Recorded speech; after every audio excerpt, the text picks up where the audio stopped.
Bonjour, bienvenue dans la série sur la physique des particules. Donc on va étudier un système de spin avec chaque spin étant décrit par S alpha J avec alpha alors de 1 jusqu'à n. Alpha, ça représente les différentes composantes du spin, n composantes pour un paramètre d'ordre de dimension n, et J les différents sites qui sont situés au nœud d'un réseau carré à, ici, deux dimensions. Donc, on doit aussi avoir une vérification, c'est-à-dire que le spin à chaque site doit être normalisé, somme sur alpha de J de S carré alpha égale à 1.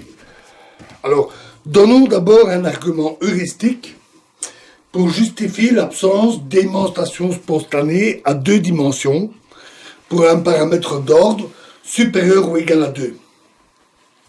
Il existe une preuve rigoureuse qui a été établie par Mermin et Wagner. Nous nous contenterons d'une démonstration heuristique.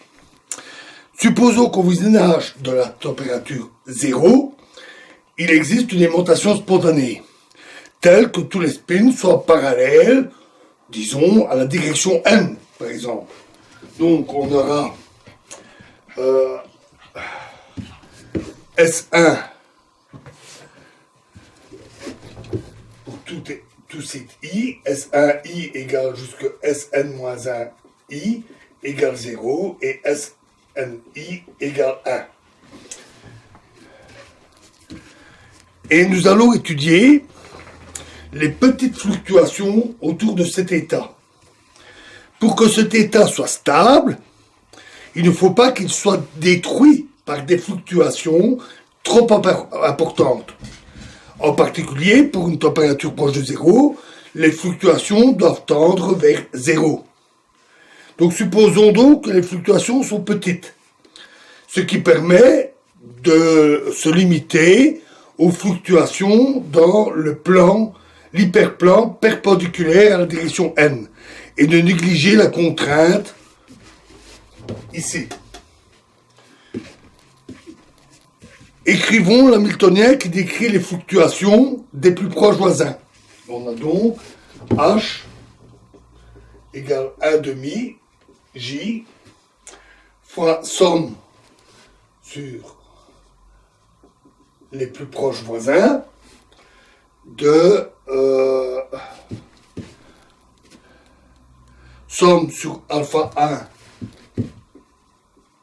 égale 1 jusqu'à n-1 des S alpha I moins SNI, pardon, SNI, peu importe, ça veut au carré, SNI, S alpha I carré. À une température très basse, on s'attend que les fluctuations qui dominent soient de grande longueur d'onde. Et donc il est raisonnable de passer à la limite continue. Dans ce cas-là, H tend vers 1 demi J fois l'intégrale d cube x de somme sur alpha égale 1 jusqu'à n-1 de nabla phi alpha carré. Ou phi, c'est aussi une variable de spin continue. La fonction de corrélation correspondant à cette égalité et à cet hamiltonien est t sur jk carré dans l'espace Fourier. Et donc la fluctuation delta qui est recherchée est donnée par delta égale somme sur alpha égale 1 jusqu'à n-1 des phi alpha x égale n-1 fois phi 1 carré x, toutes les directions sont équivalentes, égale à n-1 t sur j fois l'intégrale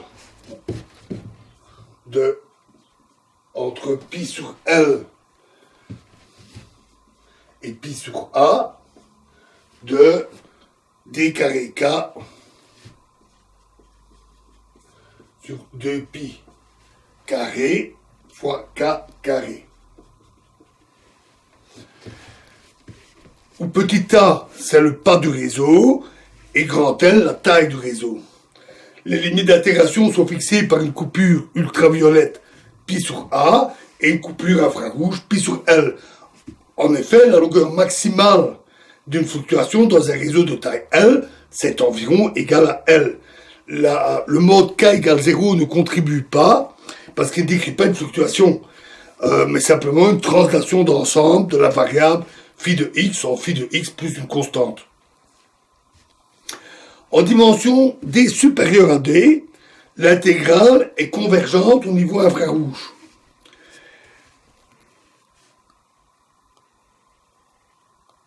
Mais et l'hypothèse des petites fluctuations autour de l'état aimanté quand t tend vers 0 est cohérente.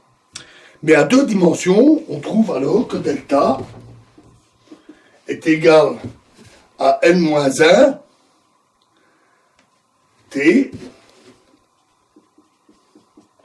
sur j fois 2pi fois ln de L sur A.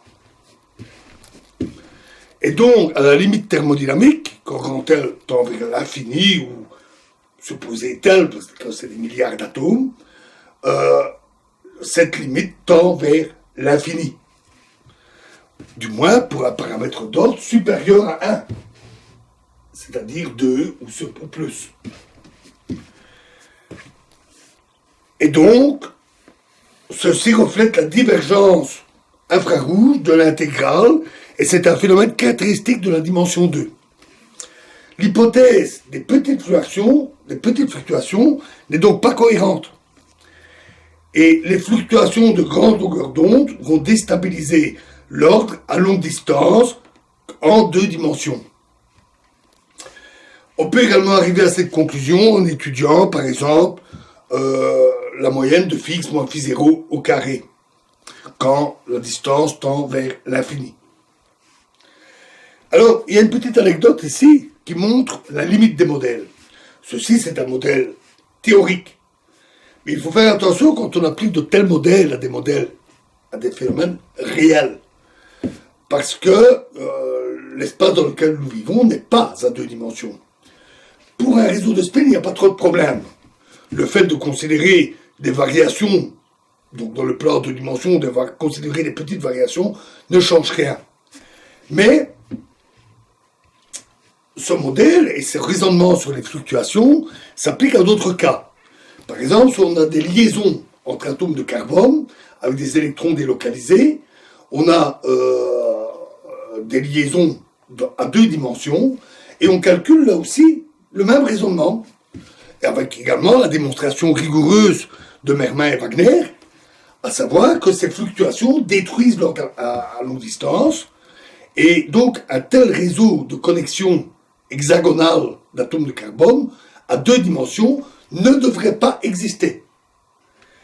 Pourtant, la surprise fut grande quand on découvrit le graphène, à savoir ce matériau unidimensionnel dans l'épaisseur, composé d'une seule couche d'atomes, donc une structure à deux dimensions d'atomes en structure hexagonale. Et là, les théoriciens se sont dit comment ça se fait, comment ça peut exister. Mais parce que là, la troisième dimension, dans le monde réel, elle a une influence. À savoir que ce plan, il peut osciller, se tordre, avoir des bosses. Et donc les fluctuations des atomes dans les différentes liaisons ne sont pas limitées au plan en deux dimensions. Et une partie des fluctuations se dissipe dans la troisième dimension à travers ces bosses, ces vagues de la structure. Et stabilise ainsi cette structure à deux dimensions, ce qui permet au graphène d'exister. Donc il faut toujours être prudent avec des modèles idéalisés, comme des modèles à 2 dimensions. Alors, revenons à notre modèle. Nous avons ici un argument heuristique qui dit il n'y a pas d'émonstration spontanée à 2 dimensions.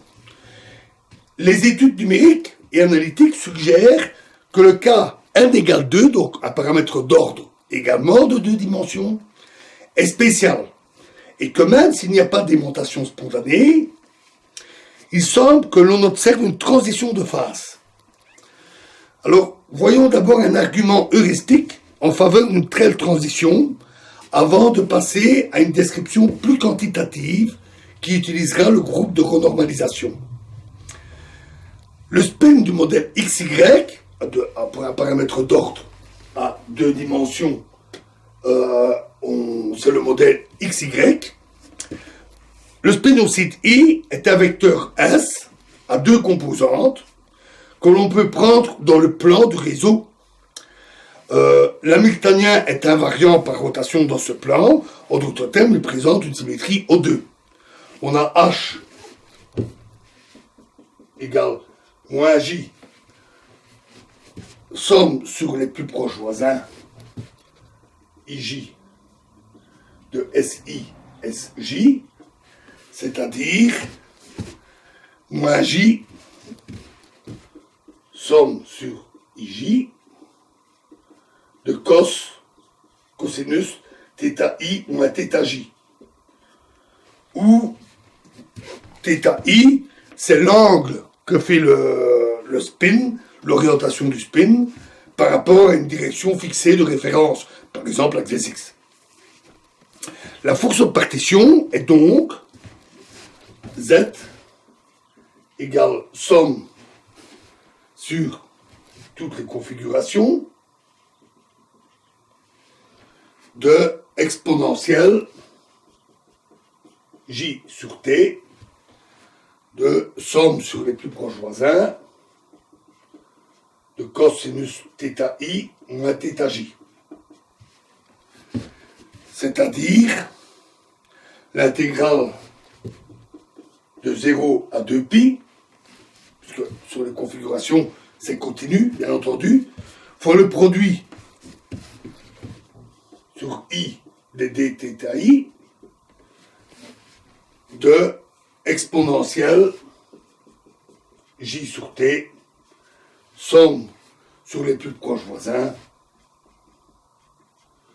des cos θi moins θj. Alors, on va utiliser maintenant un développement haute température. Alors, le principe du développement haute température, nous l'avions vu au début de l'étude des phénomènes critiques avec le modèle de Ising. Lorsque t tend vers l'infini, on développe l'exponentielle en puissance de j sur t. De façon à avoir un petit paramètre. Et on cherche à identifier le ou les termes qui donnent la puissance maximale. Alors essayons d'estimer par cette méthode la fonction de corrélation de deux spins qui sont situés à 2 sites, disons O et P. Et donc SO SP égale à cosinus θO moins θP qui est égal aussi à E exposant I θO moins θP. Alors, cette dernière forme, cette dernière égalité, vient du fait que l'hamiltonien H est invariant sous un changement de signe de tous les angles, θi en moins θi. Donc, on peut prendre la forme exponentielle sans problème. Alors, on remarque que l'intégrale de 0 à 2π de dθ, c'est 2π, et que l'intégrale de 0 à 2π de E exposant Iθ dθ, c'est égal à 0. Donc, si on veut que l'intégrale sur θ donne un résultat non nul, il faut associer à tout facteur EIθ un facteur moins EIθ, de façon à ce qu'il compense pour éviter ceci. Et on voit donc que à chaque terme non nul sera associé un chemin sur le réseau qui va de 0 à P. Donc on a 1, 2, 3, 4, 5. 1, 2, 3, 4, 5, 6. Donc on a ici O, ici P. Alors j'ai numéroté les points A, B, C, D, E, F, G, H. Avec par exemple le chemin allant de O à P, passant par A, B, C, D, E, F, G, H, qui est donc une configuration non nulle possible. Nous la traduirons en équation dans la prochaine vidéo où nous continuerons cette analyse. Je vous remercie.